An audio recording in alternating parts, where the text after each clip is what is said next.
Исәмесез дүшәмбе 26 февраль яңалыклары белән эфирда Татарстан хәбәрләре тапшыруы. Алар белән мин Люциана Тфульны таныштырам. Бүген безнең программада. Казан метросының икенче өлешендә академиядан алып Тастерның 100 еллык станциясына кадәр сул як өлешен казый башладылар. Көтеп торабыз, искиткеч.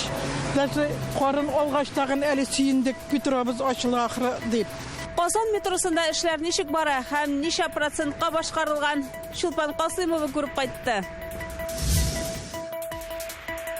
Лайш районда ак җамик мәчете ачылды. Район халкы аны бик көткән була. Яшьләр дә барысы да монда җыелып, матур гына, тату гына яшәп, шунда намазлы укый яшәргә амин. Тантанадан Фәйрүзә Мәҗитова репортажы. Танклар дөньясыннан футбол кырына киләчәк уеннарында җиңү яулаган команда бүген истәлекле кубок һәм түбәтәйгә ия булды. Без монда дуслар белән килдек. Безгә бик нык ошады. Без ярышларны карыйбыз. Шәп булды, рәхмәт Казанга. Казан Эксподагы хәлиткеч футбол уенын Илдар Стафиуллин да күреп кайтты.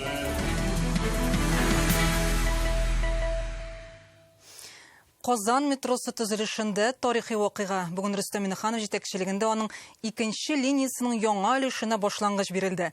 Бу җирасты юлның Академия станциясеннән Тайстерның 100 еллыгы дип аталганына кадәрге арасы.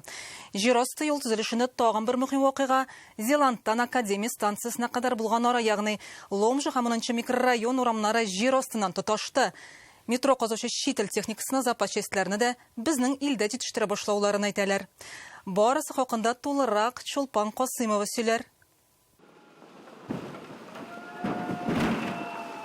Ләйсәнне Рөстәм Миннеханов каршы ала. Матур хатын-кыз исеме белән аталган тоннель казу комплексы бу. Хәзер Зеландтан Академия станциясенә кадәр булган ара, ягъни Ломжа һәм 10 микрорайон урамнары җир астыннан тоташты. Биредәге эшләр җәй көне башланган иде. Ике станция арасының озынлыгы 870 метр.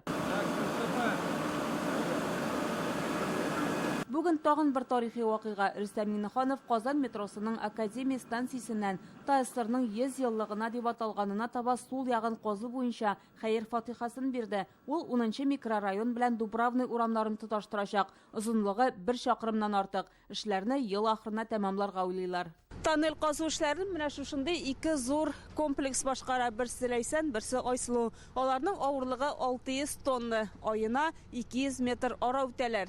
Тоннель казу машиналары чит илнеке, аларга запас частьләрне безнең илдә дә җитештерә башлаганнар. Эш барышында техник тикшеренүләр дә уздырыла.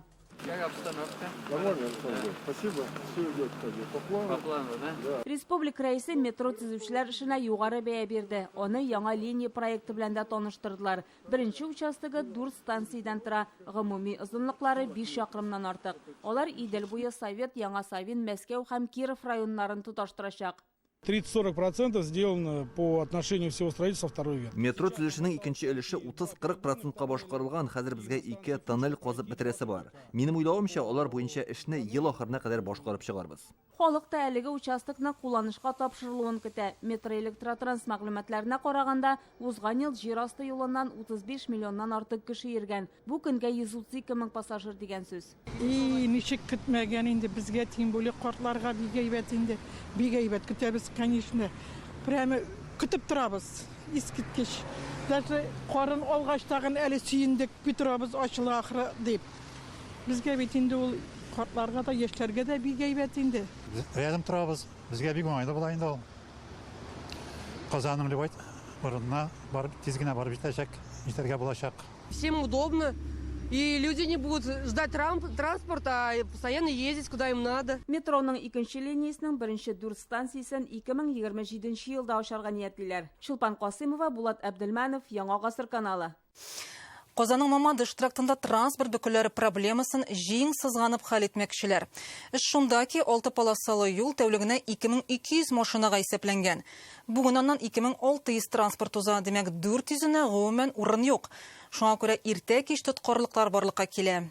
Кар я яңгыр яуса, бөкес сәгатьләргә сузыла. Мамадыш тракты Горький шоссесі, Оренбург, Сибир трактлары кебек үк шәһәргә керү һәм чыгу юлы булып тора. Өстәвенә Мамадыш юлы тирәле яңа трак комплекслар күп төзелде. Транспорт мәсьәләсен хәл итү өчен нинди проектлар әзерләнә? Олия Хайретдинова репортажы. Qozonning tip yo'llarining birisi Mamadish trakti. Qo'y vaqt шушы 7 шақырымны узар өчен шәһәр халкына сәгатьләр буе транспорт бөкесендә турырга туры килә. Универсиада алдыннан 2013 елда аны 6 полосалы иттеләр. Шуннан соң тәүлегенә 30 мең автомобиль уза ала торган булды. Әмма Qozonda машина саны елдан-ел арта. Mamadish юлында техника ташкыны зурая. Без моны быелның карлы көннәрендә дә күрдек. Гадәттә 30-40 минут уза торган ораны шәһәр халкы 2 сәгать ярым утырды. Монда бөкенең беткәне юк. 5тән соң эштән чыгасың икән, шул бөкедә ярты гомерең уза. Ким дигәндә 40 минут торасың. На работу надо уезжать где-то часа за 2. Эшкә вакытында килеп җитим дисәң, 2 сәгать алдан чыгасы. Башкача бу бөкене узып булмый. 8дән соң гына машиналар саны бераз кимей. Людей очень много здесь живет. Монда кеше күп яши, чөнки төзелеш гөрләп бара. Йортларын салып куялар, юл турында уйламыйлар. Моның кадәр кешегә юл тараеп бетте. Что машин очень много. Mamadish трактын киңәйтү мөмкинлеге юк. Шуңа күрә монда эстакада, ягъни өстән борылышлар төзергә ниятлиләр. Алар өчәү булып Константиновка белән Самасыр бистәләре, Светлая долина һәм Весна трак комплекслары, Кечеклыки һәм Азина 1 микрорайоны янында барлыкка киләчәк. Әлегә алар проектта гына. Эшкә керешкәнче дәүләт экспертизасы узарга кирәк. Сейчас проходит экспертизу развязки. Бу бурылыш урыннары Mamadish тракты буенча светофорларга туктамыйча гына йөрергә мөмкинлек бирәчәк. Моннан тыш аграр урамыннан алып Патрис Лумумбага кадәр юл төзү карары бар. Аның проекты экспертиза узды инде. Натан Рахлин урамын киңәйтәчәкбез. Зирәкле урамы буенча да эшләр алып барыла. Для того, чтобы осуществить эти мероприятия и расширить этот участок. Константиновка бистәсе янында Светлая долина комплексында кертеп 45 мең кеше яши торган зур микрорайон формалаша. Димәк, мондагы юл мәсьәләсе якын киләчәктә кискенләшәчәк. Әйтик, Mamadish тракты аша хәзер проект буенча сәгатенә 2200 машина узарга тиеш. Бүген ким дигәндә 2600, димәк 400 машинага урын юк. Алар тоткарлык китереп чыгара да инде. Безусловно, знаем и про проблемы района. В одночасье их не решить, но Әлбәттә, без бу проблема турында беләбез, әмма 1 сәгатьлек кенә эш түгел, проектлар бар, экспертиза узасы калды. Бүген шул районда торак төзелеше киң кулаш җәйде. Димәк, без өй туе үткәргә әзерләнүчеләр алдында да җаваплы. Подходы сильно изменились в сторону повышения ответственности перед нашими новоселами. Вознесение тракты ачылу белән мөмкинлекләр артты ди белгечләр. Әлегә аның 4 километр озынлыктагы беренче өлеше генә әзер. Ел ахырына икенче чиратын тәмамлап, аны М7 трассасы белән кушкач, юлның үткәрү мөмкинлеге тагы да артырга тиеш. Димәк, Mamadish юлының бераз бушау ихтималы бар. Алия Хайрдинова, Владимир Гурьянов, Яңа Гасыр каналы. Бу атна уртасыннан Татарстанда көндезләрен шын язгы һава торышы урнашачак. Бүген температура -9 градустан төшмәде. Төнләле 16дан 24 градуска кадәр салкынайта. Әмма чәршәмбе көнне нибары -1 булачак, пәнҗешәмбе 0 градус. Ялларда тагын да җылытып температура +3 кадәр күтәрелә. Атмосфера фронты йогынтысында 1 мартта бераз кар яуы ихтимал. Яршаллыда инде бүген көн җылытудан куркып торалар. Шәһәрне җиң сызганып кардан чистарталар. Югыйсә язгы су күләме бик зур булачак. Кинәт җылытса урамнарны, шәхси йортларны су басарга мөмкин. Бу вакытта башкарма комитет җитәкчесенең беренче урынбасары Илья Зуев сөйләде. Тәүлек саен Чаллы юлларында 350 техника эшли. Миллион ярым тонна кар чыгарганнар инде. Наил Мәгдиев төбәк кыякларындагы карны боз сөңгеләрен чистартырга кушты. Аеруча халык күп йөри торган урыннарга игътибар юнәлтү зарур. Танклар дөньясыннан футбол кырына Казанда узучы киләчәк уеннары халыкара ярышында кайбер спорт төрләрендә җиңүчеләр дә ачыклана башлады. Роботлар турнирында һәм спидранда кискен ярыш бара, танкчылар арасында чемпионнар бүген үк билгеле. Фиджитал уеннарындагы башка төрләрдән аермалы буларак кибертанкчылар суперфиналда ярышты. Спорт төрендә үзләре сайлый. Алар үзләре өчен ят булган футболда көч сынашалар. Чемпионнар кубок белән бер рәттән түбәтәйгә дә ия булды. Киләчәк уеннарның иң мавыктыргыч мизгелләре Илдар Сафиуллин репортажында. Беренче карашка уен кырда спортчылар да чын барлыктагыдан аерылмый кебек йөгерәләр, егылалар, гол кертәләр. Бу фиджитал футбол ярышы көндәшлек шул кадәр көчле дөнья чемпионаты диярсең. Иң кызыгы шунда экрандагы футболчылар белән танкчылар идарә итә. Алар танклар дөньясында дип аталучы турнирда җиңү яулаучылар. Суперфиналда лазертаг һәм баскетболны сайлау мөмкинлеге дә булган. Тик футбол күңелгә якын диләр. Футбол просто привычнее, все играли как-никак в детстве. Футбол бит ул без балачактан мавыгып үскән спорт төре. Хәзер даими шөгыльләнмәсәк тә, кайбер алымнарны беләбез. Бик җитди рәвештә күнегүләр ясарга вакыт та булмады. Тик команда кайбер егетләр тәҗрибәле, аларга өметебез зур. Компьютерда отырып, бір-бірсіне қарсы онлайн футбол ойнағаннан соң әлеге егетләр җиңүчене ачыклау максатыннан шын футбол мәйданына чыга. Монда төп футболдан аерма шунда гына 5 минуттан торган 2 тайм, шулай ук футбол мәйданы гадәтеннән бераз кичерәк. Хәлит көчуендә Россиянең Enemy һәм Beyond командалар ярыша физик яктан әзерлек юк дисәләр дә, уен кырында компьютерда кебек оста алымнар башкаралар. Онлайн уйнап та тәҗрибә туплап була күрәсең. Enemy командасы катлаулы ярышта җиңү яулады. Акчалата бүләк һәм кубок тантыш алар түбәтәйгә дә ия булды. Кунакларга милли баш киеме бик ошый. Буду носить, очень рад. Мин бу баш киемен һәрчак киеп йөрәячәкмен. Ул бик сыйфатлы, зәвыклы итеп тегелгән, бизәкләре дә матур. Кунакчылыгыгыз өчен рәхмәт сезгә. Команда вәкилләре төрле шәһәрләрдән булсалар да, аларны киберспортка булган кызыксыну берләштерә. Фиджитал ярышта һәркем үзен сынап карый ала ди Владислав Канаев. Ул танк уены белән 10 ел бауга. Бу беренче зур ярышы. Для нас это уже полноценная работа, профессиональная, да? Киберспорт белән һөнәри дәрәҗәдә шөгыльләнәбез. Бу безнең эшебез дияргә була. Иң башта мин аның белән мавыга башлагач, әтиенләрем уңышлар буласына ышанмадылар әлбәттә. Төрле илләрдә чыгыш ясаганыбыз бар. В многих странах мира побывали. Әлеге төр ярышның гомуми приз фонды $500,000. Аны иң көчле 3 команда үзара бүлешә. Киләчәк уеннары бу атнахырына кадәр дәвам итәчәк. Иң мавыктыргыч ярышлар әле алда дигән сүз. Илдар Сафиуллин, Данил Филатов, Яңа Гасыр каналы. Уеннарны карарга тамашачылар төрле төбәкләрдән килә. Аларның хис кичерешләрен бергәләп тыңлыйк. Без монда дуслар белән килдек.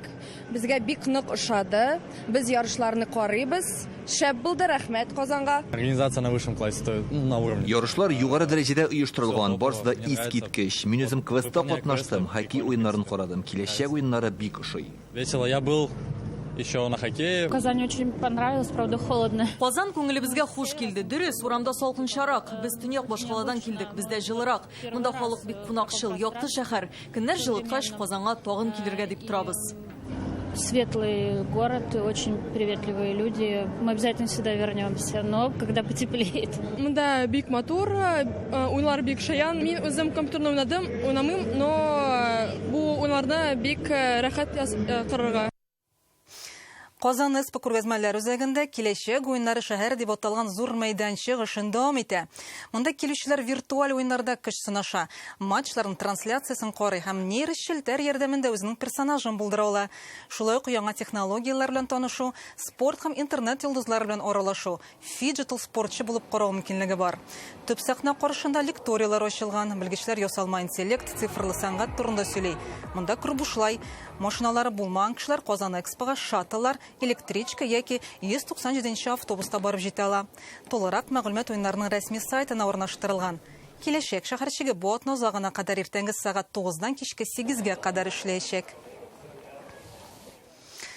Бүген Рөстәм Миңнеханов Төркия президенты Рәҗәп Тайип Эрдоганны 70 яшьлеге белән котлап телеграмма юллады. Юбилейгызда иң җылы теләкләр телим, саулык һәм якыннарыгызга иминлек, күп еллык актив сәяси эшчәнлегегез, дәүләт системасындагы тәҗрибәгез сезне Төркиядә абруйлы җитәкче итеп танытты. Президент сөйләве вакытында да моның дәлилен күрдек. Бүген Төркия глобаль тотрыксызлык шарында сынатмыйча, социаль-икътисади яктан ныклы булып, көнүзәк мәсьәләләрне хәл итүдә актив эшен туктатмый. Сезгә ихтирам белән ике яклы элемтәләрне ныгытуда керткән өлешегез өчен рәхмәтемне белдерәм диелә. Татарстан рәисе Россия ислам дөньясы стратегик күзаллау төркеме җитәкчесе телеграммасында. Бүген Рөстәм Миңнеханов видеоэлемтә аша Россиянең фәнни технологик үсеш комиссиясе утырышында катнашты. Аны Россия хөкүмәте рәисе урынбасары Дмитрий Чернышенко үткәрде. Алар Россиянең фәнни технологик үсеше дәүләт программасының тормышка ашырылуы һәм бу өлкәдәге яңа программалар турында фикер алышты. Бүген Лоешта яңа мәчет ачылды. Ул шәһәрнең Ак Җәмигъ мәчете булачак. Рамазан ае алдыннан бу республика мөселманнарына зур бүләк. Мәчет бик үзенчәлекле, аның төбәсендә күзәтү мәйданчыгы бар. Моннан бар шәһәр, хәтта Чулман елгасының күркәм манзарасы ачыла. Тагын бер үзенчәлеге мәчетне хәйрия эшмәкәрләр төзеткән. Бүген өйлә намазына республика рәисе Рөстәм Миңнеханов, дәүләт киңәшчесе Минтимер Шәймиев килде. Фәйрүзә Мәҗитова репортажы.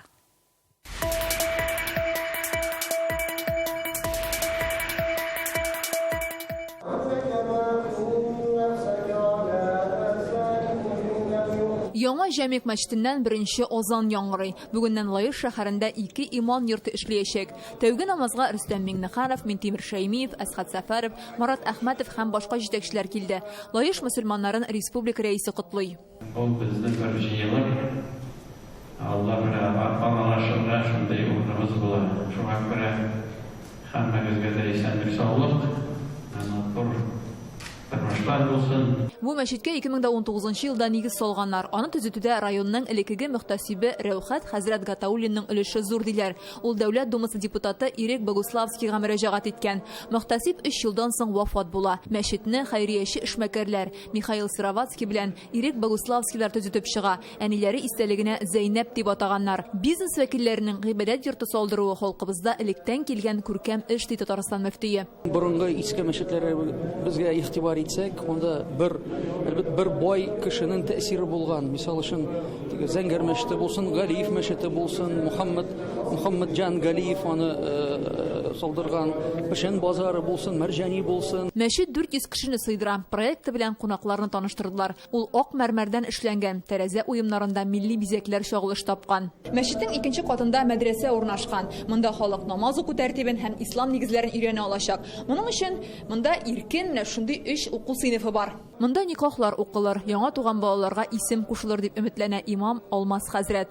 Ул Лаешка башкаланың Казан нуры мәчетеннән күчә. Бәлки мәле өметләнәбез Казаннан да хәтта килеп, монда никахлар укытырлар, Алла теләсә, исемнәр куштырырлар. Иншалла, Алла ризалыгы өчен дип халык өчен эшләргә тырышабыз. Әлеге мәчетне Лаешта яшәүчеләр озак көткән. Моңарчы шәһәрдәге бердән-бер гыйбадәт йорты бар кешендә сыйдыра алмаган. Бу центрда бу мәчет, билгеле центрда булгачтан, үзәктә районның, шәһәрнең үзәгендә миңа калса йөрүче кешеләр бик күп булыр. Кешеләр, яшьләр дә барысы да монда җыелып, матур гына, тату гына яшәп, шунда намазлар укый яшәргә амин. Город Екатеринбургтан күчеп килеп торабыз монда. Анда бик мәчеткә йөргән кеше түгел, монда бик сөендек мәчет салганга. Йөрергә тырышырбыз инде бөтен канонларны итеп. Шу менә Алла бирсә хәзер ураза башлана. Рамазан аенда монда ифтар мәҗлесләре үткәргә планлаштыралар һәм таравих намазлары укылачак. Фәрүзә Мәҗитова, Гадел Миндубаев, Яңа Гасыр каналы. Бүген Лаеш районына эш сәфәре вакытында Рөстәм Миңнеханов белән Минтимер Шәймиев Гавриил Державин музеена керделәр. Аңа 1968 елда нигез салынган. Шул вакыттан төрле биналарда урнашкан. 2017 елда Рөстәм Миңнеханов музейга 1000 квадрат метр мәйдан биләгән элекеге гимназия бинасын бирергә кушкан була. 2022 елда монда мәдәният илкүләм проекты буенча төзекләндерү эшен башлыйлар. Бер елдан соң бөек рус шагыйренең 280 еллыгы алдыннан ремонт тәмамлана. Музейда экспозицияны яңартканнар, мультимедиа җиһазлары куйганнар, проектлар, экраннар урнаштырганнар. Бүген фондта 10 000 ядкәр саклана. Алар 18-20 гасырларга карый. Монда туристлар күп килә, аларны Лаешта яшәүче халыкларның традицияләре белән таныштыралар. Салым бурычларын түләтергә, кеше үлеменә китергән юл транспорт һәлакәтләренең сәбәпләрен ачыклап, аларны киметергә, федераль һәм республика программаларында активрак катнашырга. Бүген Фәрит Мөхәммәтшин Алабуга җитәкчелегенә шундый бурычлар куйды. Татарстан дәүләт советы рәисе әлеге җирлектәге эшчәнлек белән танышты, район совет утырышында катнашты. Узган ел Алабуга республиканың социаль-икътисади үсеш рейтингында беренче урынга чыккан. Әмма күп кенә юнәлешләрдә башкарасы эшләр шактый әле. Тулырак Рания Абдрахманова репортажы. Вы можете часто ездить? Нет. Яшәү шартлары идәге кебекме, белем алу, ошыймы, эшләп уку авыр түгелме? Фәрит Мөхәммәтшин студентлардан барысында сораша. Дәүләт советы рәисе Алабуга политехның штаб фатирын карады. 7 миллиард сумга төшкән әлеге үзәк былтыр эшли башлаган иде. Пирамида формасындагы бинада фатирлар, аудиториялар, уку заллары урын алган. Мы не случайно выбрали, форму жилья в виде пирамиды. Пирамида биеклеккә омтылу билгесе ул. Студентлар карьера баскычы буйлап күтәрелгән саен, аларның яшәү шартлары да яхшыра. Аскы катларда 4 кешелек фатирлар, өстәгеләрендә торучылар саны азрак. Все очень комфортно, проживание, жилье. Монда белем алу кызыклы, әйтик менә бу уен төрле алымнар уйлап табарга, анализ ясарга һәм аралашырга өйрәтә. Это очень интересно, необычно. Район совет утырышы башланганчы Фәрит Мөхәммәтшин сәнәгать тармагы эшчәнлеге белән танышты. Күргәзмәдә полимер эшләнмәләр, турбалар, авыл хуҗалыгы продукциясе урын алган. По итогам 2023 года наш район занимает первое место в рейтинге социально экономического развития. Узган ел нәтиҗәләре буенча районда тулайым территория продукты 113 миллиард сумны тәшкил итә. Иң зур өлеше сәнәгать тармагына туры килә. Сатылган товарлар буенча район республикада 5нче урында, инвестицияләр җәлеп итү буенча Татарстанда алдынгы. Алабуга районы үсешен тәэмин итүче юнәлешләрнең тагын берсе авыл хуҗалыгы. Тәүлегенә 8 тонна сөт саталар. Ел сайын сөрү җирләре мәйданнарын арттыралар. Әмма игътибар җитеп бетмәгән тармакларда бар. Инфраструктураны яңартырга кирәк, программаларны быел көткән идек, менә киләсе елга күчте инде, аларны ныгытып көтәбез. Яңа трубаларны сузырга кирәк, водонапорный башняларны куярга кирәк. Районыбызның су белән тәэмин итүдән тыш инфраструктура үсеше мәсьәләсе дә бик борчый. Әмма бүгенге көндә авыл ичендәге юлларны норматив хәлгә китерү мәсьәләсе әле тулысынча хәл итеп бетелмәгән булып кала. Наш ориентир остается тем же, что и было поставлено Раисом Республики Татарстан в ежегодном послании Государственному Совету. Фәрит Мөхәммәтшин алабугалыларның игътибарын юл транспорт хәлакәтләренә дә юнәлтте. Былтыр районда зыян күрүчеләре булган 105 авариядә 9 кеше һәлак булган. Нигездә җәяүлеләрне таптатканнар, алкоголь эчкән килеш автомобиль белән идарә иткәннәр. Юл хәрәкәте иминлеге комиссиясенә һәр очракны җентекләп тикшереп, анализ ясау бурычы куелды. Авылда яшәүчеләргә дә үз эшен ачу юллары турында яхшырак аңлатырга куштылар.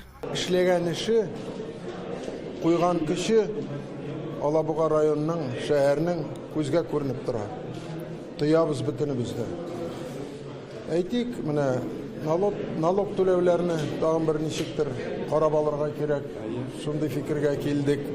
Нигә дигәндә, ул налоглар үзләренә кала, районга кала. Мондагы эшләрне эшләп бетерергә. Башка ниндидер олы проблемалар, олы алда тора торган эшләрне җитмәгән җир дип әйтәсем килми. Махсус хәрби операциядә катнашучыларга ярдәм итү буенча да Алабугада күп хезмәт куела. СВО башланганнан бирле Донбасска 70тән артык гуманитар йөк җибәрелгән. Алабугадан Рания Абдрахманова, Лейсен Сәитова, Яңа гасыр каналы. Геройларга күңел җылысы бүләге акциясе барышында Түбән Кама районы халкы СВОда катнашучыларга 700 дәнә кирәк-ярак җыелмасы туплаган. Аларга җылы кием салым, тезне саклаучы җайланмалар, бияләй, балаклав һәм дарулар салынган. Һәрберсендә 15 мең сумлык әйбер бар. Бер өлешен махсус хәрби операциядан кыска вакытлы ялга кайткан хәрбиләргә тапшырганнар. Калганнарын Патриот Республика үзәге аша СВОда зонасына җибәргәннәр. Бу акция бер ай элек игълан ителгән иде. Гуманитар ярдәм җыюда район халкы да төрле предприятиеләрдә актив катнашкан. Бер ай эчендә 6 миллион 350 мең сум акча җыелган.